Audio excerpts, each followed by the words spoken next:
همه چیز در این جهان انرژی است و هر انسانی انرژی منحصر به فرد خود را دارد.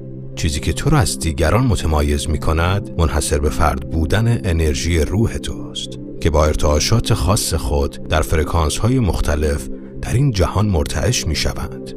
ماهیت تو جوهر وجودی توست که انرژیش در هر گوشه از این جهان هستی مرتعش می شود و تأثیر گذار است. ولی همانطور که می دانی همه چیز در این جهان انرژی است و همین دلیل افرادی که توانایی قابل توجهی چه آگاهانه یا چه ناخودآگاه برای همگامسازی ارتعاشات وجودی خود با ریتم‌های کیهانی دارند، تجربیاتشان خیلی فراتر از افراد معمولی می شود. اما چگونه آنها به این قدرت قابل توجه دست پیدا می کنند که باعث می شود آنها را از اکثریت متمایز کند؟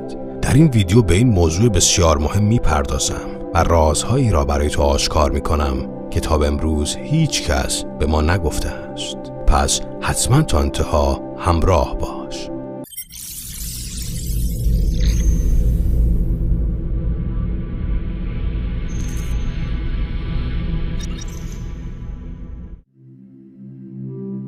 افرادی در این جهان وجود دارند که در ارتعاشی بسیار بالا زندگی می کنند.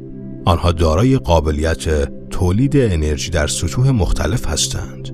این افراد می توانند آگاهانه این انرژی را به شکل‌های مختلفی که می خواهند درآورند.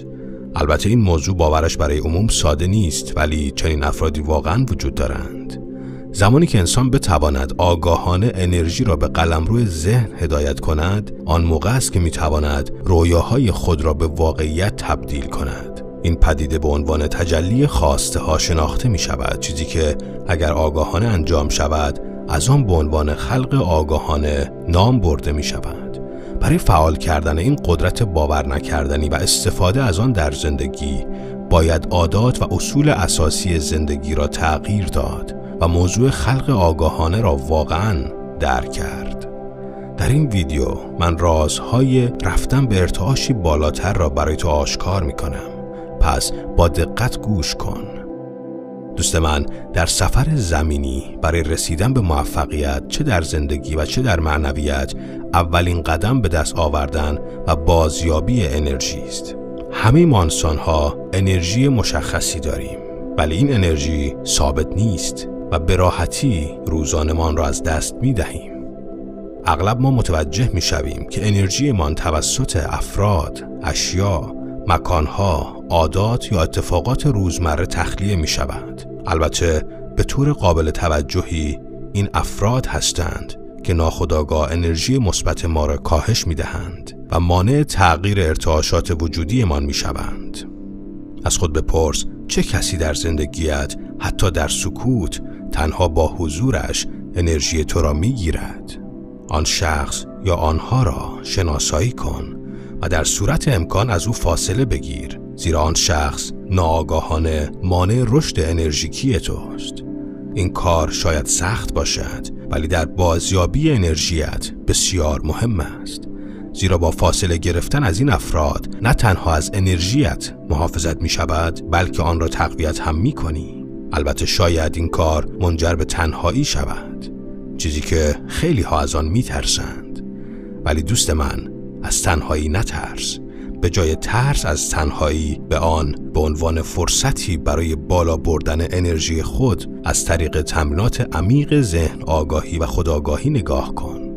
در طول تاریخ روح‌های بزرگی همانند بودا روشنگری را از طریق تنهایی یافتند. آنها فهمیدند که تنهایی مسیری برای فرکانس‌های ارتعاشی بالاتر است.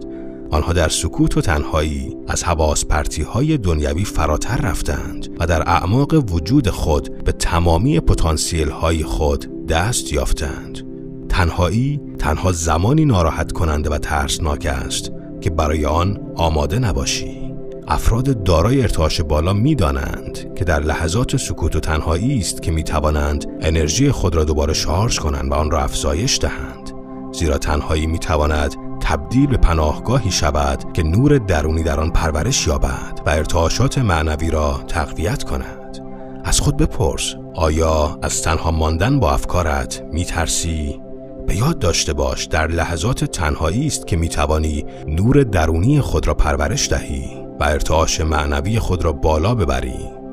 تنهایی را در آغوش بگیر، زیرا جادوی خودشناسی و رشد معنوی در آنجاست که آشکار می شود. زمانی که انرژی خود را با انرژی کیهان هماهنگ کنی، در یک لول دیگر زندگی خواهی کرد. دیگر هیچ چیز در این زندگی تو را اذیت نخواهد کرد. کسانی که زمانی تو را آزار می دادند، کسانی که احساس تهدید یا ناامنی را در درونت به وجود می آوردند، دیگر بر احساسات تو تسلط نخواهند داشت. افرادی که به ارتعاشات بالاتری می رسند دیگر با هیچ کس رقابت نمی کنند. آنها نسبت به کسانی که در ارتعاشات پایین‌تری فرو رفتند بدخواهی نمی کنند و همچنین خود را به هیچ عنوان برتر نمی دانند. در عوض آنها عشق الهی را برای آنها ساطع می کنند و چراغی می شوند برای روشن کردن تاریکی. دوست من، از خود بپرس، آیا به سطحی از انرژی رسیده ای که عشق الهی را احساس کنی؟ آیا می توانی به جای مقایسه و رقابت با دیگران برای آنها چراغی از آگاهی و عشق الهی باشی تا آنها هم بتوانند مسیر خود را بیابند؟ زمانی که تو از لحاظ انرژیکی رشد کنی، انرژیت به طور یک پارچه با ریتم طبیعت هماهنگ می شود. همانطور که طبیعت هیچگاه تبعیض قائل نیست، تو هم هیچگاه تبعیض قائل نمی شوی. زمانی که به سطح انرژی بالا برسی می دانی کجا باید کمک کنی و کجا باید رها کنی. به جای اینکه کورکورانه همه کارهایت را به نام مهربانی عطا کنی، روی تصویر بزرگتر تمرکز می کنی و مطابق با آنچه واقعاً مورد نیاز است عمل می کنی. از خود بپرس، آیا می توانی تشخیص دهی که چه زمانی باید کمک کنی و چه زمانی تنها باید رها کنی؟ آیا می توانی در تمامی کارهایت با همه مهربان باشی بدون اینکه هیچ گونه انگیزه خودخواهانه‌ای نداشته باشی؟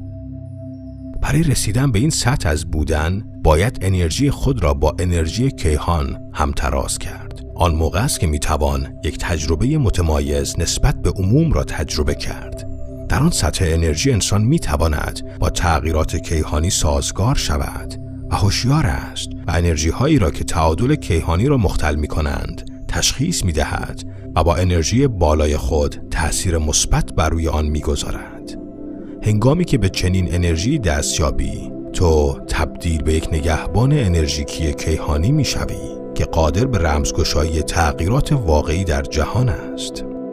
از خود بپرس، آیا می توانی تغییرات واقعی را از تغییرات ساختگی در جهان تشخیص دهی؟ داشتن این قابلیت به معنای دسترسی به آگاهی بالاست، چیزی که تنها زمانی که تو با انرژی کیهان همتراز هستی اتفاق می افتد.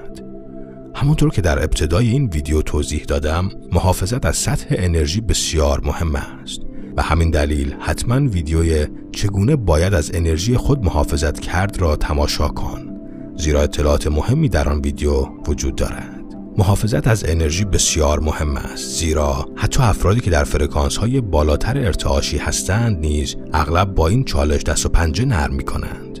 اغلب انرژی خوارها هستند که مانع رشد انرژیکی می‌شوند. انرژی خوارها کسانی هستند که آگاهانه یا ناخودآگاه رشد معنوی تو را محدود می‌کنند. انرژی خوار در هر جایی وجود دارد، حتی شاید در میان نزدیکترین روابط تو باشند. برای گسترش فرکانس ارتعاشی خود شناسایی و قطع رابطه با این افراد ضروری است. دوست من، اگر به دنبال درک عمیق خود و ارتباط با ذات درونی خود هستی و از راه رسیدن به آگاهی و خرد به دنبال راهنمایی و کمک به دیگران هستی، بدان که در مسیر درستی هستی، زیرا این مسیر تو را به نور میرساند. راه‌های مختلفی برای گسترش ارتعاشات وجود دارد. رفتن به عمق وجود توسط مدیتیشن، تمرینات ذهن آگاهی و مراقبه های مداوم ارتعاشات وجودی را به میزان قابل توجهی افزایش می دهد. دوست من، در این سفر زمینی تو از چه روش هایی برای گسترش ارتعاشات وجودی خود استفاده می کنی؟ در میان میلیاردها روح که هر کدام در سفر منحصر به فردشان هستند، نقش تو چیست؟ تو در تابلوی بزرگ وجود که هستی؟ دوست من، در این جهان چه چیزی تو را منحصر به فرد می کند؟ فکر کردن به این سوالات تأثیرات عمیقی بر روی تو می گذارد و راه نور و عشق الهی را برای تو مشخص تر می کنند. جهان در حال تغییر است و انسان در حال بیداری و من مطمئن هستم که هر کس مسیر خود را پیدا می کند. پس مسیرت را پیدا کن. با آرزوی بیداری و آگاهی برای همه مردم جهان، دوستدار تو، عرفان.